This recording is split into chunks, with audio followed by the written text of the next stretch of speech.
তোমাদেরকে একটা ছোট্ট জিনিস ক্লিয়ার করে দিই। একটু আগে ভাই একটা কথা বলছিলাম, মনে করো যে ওই যে আমরা ছোটকালে পড়ছিলাম যে ওই দেখা যায় তাল গাছ, ওই আমাদের গা, ওইখানেতে বাস করে কানাবুগির ছা।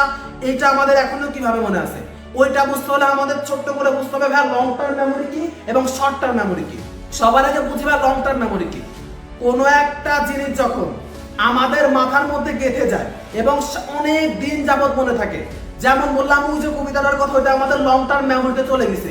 যেহেতু এটা লং টার্ম মেমোরিতে গেছে সেহেতু এটা আমাদের অনেক দিন মনে আছে, হয়তো আমাদের আরো অনেক মনে থাকবে। কারণ ওই মনে থাকার কারণটা হচ্ছে না ওইটা আমাদের লং টার্ম মেমোরিতে আছে। আর যেই পড়াটা তুমি 5 মিনিট পরে ভুলে যাও ওটা তোমার শর্ট টার্ম মেমোরিতে থাকে।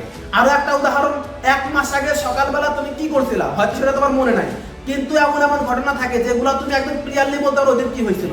কারণ যেটা মনে থাকে ওটা লং টার্ম মেমোরিতে যায়, আর যেটা তুমি কয়দিন পরে ভুলে যাও ওটা তোমার শর্ট টার্ম মেমোরি থেকে ওটা নাই হয়ে যায়। এর জন্য মেমোরি দুটো রকমের হয় ভাই, লং টার্ম মেমোরি এবং আরেকটা হচ্ছে ভাই শর্ট টার্ম মেমোরি। তার মানে ভাই লং টার্ম মেমোরিটা হচ্ছে সেই মেমোরি যেই মেমোরিটায় কোনো তথ্য গেলে ওটা আমাদের সারা জীবন মনে থাকে। আর শর্ট টার্ম মেমোরিটা হচ্ছে সেই মেমোরি যেখানে তথ্য গেলে আমরা কয়েকদিন পরে ভুলে যাই। এখন আমাদের যদি ভাই কোনো একটা পড়া বা কোনো কিছুকে সারা জীবন মনে রাখতে হয় বা অনেক দিন যাবত মনে রাখতে হয়, তাহলে আমাদের ওই পড়াটাকে বা ওই জিনিসটাকে আমাদের লং টার্ম মেমোরিতে নেওয়া লাগবে। ওইটা কেমনে নিব? ওইটা করার জন্য ভাই আমাদের বাকি স্টেপগুলো বা বাকি সাইন্টিফিক মেথডগুলো অ্যাপ্লাই করা লাগবে।